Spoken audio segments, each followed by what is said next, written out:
Një aksident rrugor është regjistruar në orët e para të mëngjesit të kësaj të premteje në qytetin e Sarandës në kryqëzimin e rrugëve Onhezmi dhe Skanderbeu, një nga segmentet me qarkullim të lartë automjeteve.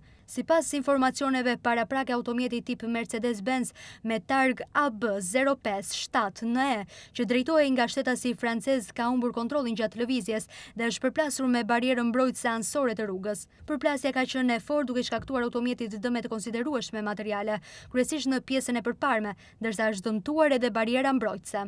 Fatmirësisht nga aksidenti nuk ka persona të lënduar. Drejtuesi i mjetit ka dalë pa dëmtime dhe nuk ka pasur nevojë për ndihmë mjekësore. Gjithashtu, në momentin e aksidentit nuk janë përfshirë automjete të tjera apo këmbësor, duke shmangur pasoja më të rënda. Menjëherë pas sinjalizimit të ngjarjes në vendngjarje kanë mbërritur shërbimet e policisë rrugore të Sarandës, të cilat kanë kryer veprimet e para procedurale, kanë disiplinuar qarkullimin dhe dokumentuar rrethanat e aksidentit. Drejtuesi i mjetit i u nështrua testit të alkoolit ku rezultoi se nuk kishte konsumuar pije alkolike para se të drejtonte automjetin. Policia ka nisur urretimet për të përcaktuar shkakun e saktë të humbjes së kontrollit të mjetit. Paraprakisht dyshohet se aksidenti mund të jetë shkaktuar nga një moment pakujdesie gjatë drejtimit, një manovër e gabuar ose faktorë të tjerë që do të sqarohen pas përfundimit të ekspozitës teknike. Për shkak të aksidentit, qarkullimi në këtë segment u ngadalsua për disa minuta deri në largimin e automjetit të dëmtuar dhe normalizimin e plot të lëvizjes së mjeteve.